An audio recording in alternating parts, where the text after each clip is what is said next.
మరో breaking news చూస్తున్నా. మహారాష్ట్రలో బీఆర్ఎస్ దుకాణం బంద్ అవుతోంది. క్లోజింగ్ ముహూర్తం కూడా ఫిక్స్ అయింది. ఈ నెల 6వ తేదీన మహారాష్ట్ర బీఆర్ఎస్ శాఖ ఎన్సీపీలో విలీనం కాబోతోంది. ఈ విషయాన్ని పూణే బీఆర్ఎస్ కోఆర్డినేటర్ బాలాసాహెబ్ దేశ్ముఖ్ ధృవీకరించారు.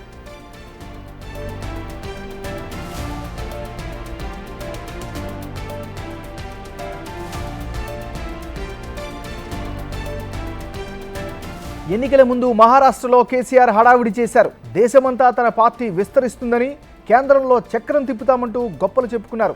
అసెంబ్లీ ఎన్నికల్లో బీఆర్ఎస్ దారుణంగా ఓడిపోవడంతో సీన్ రివర్స్ అయింది. పార్లమెంట్ ఎన్నికల్లోనూ ఘోరంగా ఓడిపోవడంతో గులాబీ దండు డీలా పడిపోయింది. మహారాష్ట్రలో బీఆర్ఎస్కు 22 లక్షల సభ్యత్వం ఉంది. వాళ్ళంతా ఎన్సీపీలో చేరబోతున్నారు.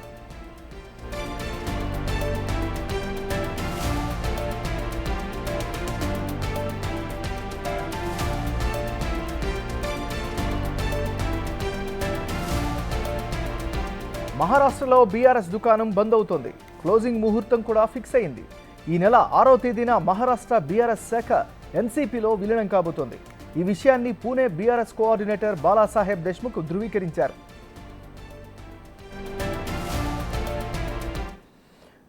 మనం బ్రేకింగ్ న్యూస్ చూస్తున్నా. మహారాష్ట్రలో బీఆర్ఎస్ దుకాణం బంద్ అవుతోంది. క్లోజింగ్ ముహూర్తం కూడా ఫిక్స్ అయింది. ఈ నెల 6వ తేదీన మహారాష్ట్ర బీఆర్ఎస్ శాఖ ఎన్సీపీలో విలీనం కాబోతోంది. ఈ విషయాన్ని పూణే బీఆర్ఎస్ కోఆర్డినేటర్ బాలాసాహెబ్ దేశ్ముఖ్ ధృవీకరించారు. ఇక ఇదే అంశానికి సంబంధించి మరింత సమాచారాన్ని మా ఇన్పుట్ ఎడిటర్ పవన్ అందిస్తారు. పవన్, చెప్పండి. జాతీయ రాజకీయాల్లో చక్రం తిప్పాలని భావించిన అటు కేసీఆర్ టీఆర్ఎస్ పార్టీ పేరు తెలంగాణ రాష్ట్ర సమితి పేరు భారతీయ రాష్ట్ర సమితిగా మార్చారు, బీఆర్ఎస్గా మార్చారు. అటు దేశవ్యాప్తంగా కార్యకలాపాలు నిర్వహిస్తామంటూ పేర్కొన్నారు. పరుగునున్న మహారాష్ట్ర రాష్ట్రం నుంచి పెద్ద ఎత్తున నేతలందరూ కూడా చేరారు. రైతు బంధు పథకం ద్వారా దేశవ్యాప్తంగా ఒక సంచలనాన్ని సృష్టించాం. ఇక్కడ తెలంగాణలో ఉన్న మోడల్ను దేశవ్యాప్తంగా అమలు చేయడానికి అన్ని రాష్ట్రాలు కూడా చూస్తున్నాయి. కాబట్టి దేశ రాజకీయాలలో తాను త్వరలో చక్రం తిప్పబోతున్నాడంటూ కేసీఆర్ పదే పదే చెప్తూ వచ్చారు. పొరుగు రాష్ట్రం మహారాష్ట్ర నుంచి పెద్ద ఎత్తున చేరికలు కూడా జరిగాయి. అటు అస్సాం నుంచి కూడా అటు గొగోయ్ కుటుంబం నుంచి కొంతమంది ఇక్కడికి వచ్చి మాజీ ముఖ్యమంత్రులు స్థాయి వ్యక్తులు కూడా చేరారు. ఇక ఆంధ్రప్రదేశ్లో కూడా త్వరలోనే పార్టీ కార్యక్రమాలు ప్రారంభించబోతున్నామంటూ అక్కడ కూడా రాష్ట్ర అధ్యక్షుడిని ప్రకటించారు. ఇక్కడ మహారాష్ట్రలో అయితే లక్షల సంఖ్యలో ప్రజలు నిత్యం రావడం, అక్కడ ప్రగతి భవన్లో కేసీఆర్ సమక్షంలో పార్టీలో చేరికలు ఇలా హడావుడి చేశారు. కానీ అక్కడున్న ఎన్నికల్లో, ఇక్కడ రాష్ట్ర ఎన్నికల్లో, ఇటీవల జరిగిన ఎన్నికల్లో అటు ఓటమి పాలయ్యారు. దాంతో ఇక మహారాష్ట్ర నేతల ఊసు కూడా ఎత్తడం లేదు. ఎవరిని కూడా జాతీయ రాజకీయాల ఊసు ఎత్తడం కూడా మానేశారు. ఢిల్లీలో అటు బీఆర్ఎస్ పార్టీ జాతీయ కార్యాలయాన్ని కూడా ప్రారంభించారు, హోమాలు చేశారు. అక్కడ లోపల పెద్ద ఎత్తున నిర్మాణాలు కూడా చేపట్టి ఇకపైన ఢిల్లీ రాజకీయాలను శాసిస్తామంటూ పదే పదే చెప్తూ వచ్చారు. మహారాష్ట్రలో కూడా భారీ బహిరంగ సభలు ఏర్పాటు చేసి కేసీఆర్ ఆ బహిరంగ సభల్లో పాల్గొన్నారు. మహారాష్ట్రలో ఏకంగా 22 లక్షల మందితో పార్టీ సభ్యత్వాలను కూడా చేయించారు.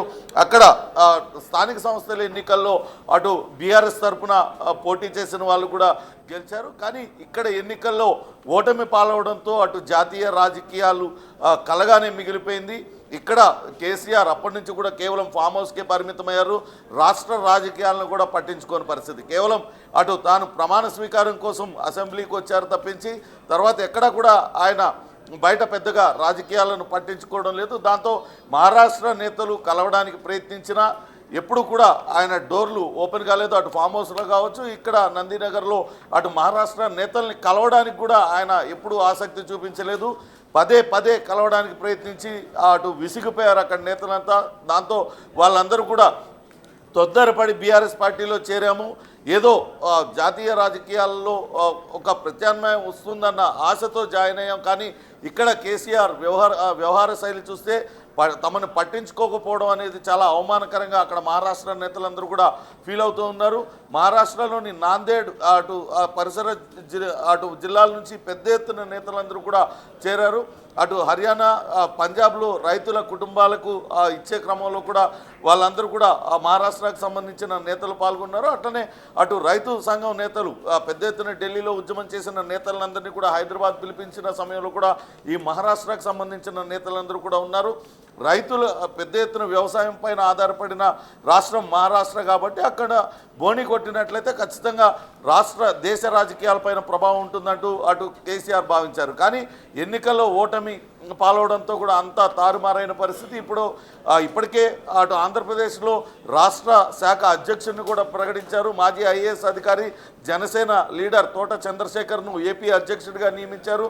ఆయనతో పాటు మాజీ మంత్రి రావెల్ కిషోర్ బాబు పార్టీలో జాయిన్ అయ్యారు. ప్రస్తుతం అక్కడ పార్టీ అస్తిత్వమే కోల్పోయిన పరిస్థితి. పార్టీ కార్యక్రమాలు అసలు రాష్ట్ర అధ్యక్షుడు ఉన్నాడా లేడా, పార్టీలో ఉన్నాడా లేకుంటే లేదా అనేది తెలియదు. ఇప్పుడు మహారాష్ట్ర నేతల పరిస్థితి కూడా అంతే జరిగింది. అందుకే వాళ్ళందరూ కూడా తిరిగి శరద్ పవార్ నేతృత్వంలో ఉన్న ఎన్సీపీ పార్టీలో చేరడానికి రంగం సిద్ధం చేసుకున్నారు. దాంతో బీఆర్ఎస్ పార్టీ పూర్తిగా మహారాష్ట్రలో ఖాళీ అయిపోయిన పరిస్థితి అయితే కనపడుతుంది. జాతీయ రాజకీయాల్లో చక్రం తిప్పాలనుకున్న కేసీఆర్ కనీసం రాష్ట్రంలో కూడా ఓటమి పాలవడంతో ఆయన తిరిగి రాజకీయాల ఊసెత్తేలా లేదు ఆయన వ్యవహారశైలి. అంతేకాకుండా చేరిన నేతలకు ఎవరికి కూడా తగిన ప్రాధాన్యత దక్కలేదు. కనీసం కలిసి భవిష్యత్ కార్యాచరణ పైన చర్చిద్దామంటే కూడా టైం ఇయ్యని పరిస్థితి. దాంతో ఆ నేతలందరూ కూడా తమ దారి తాము చూసుకుంటున్నారు. ఇటీవల ఆయన బాలాసాహెబ్ కూడా ఇప్పటికే డేట్ కూడా ఫిక్స్ చేసేసుకున్నారు.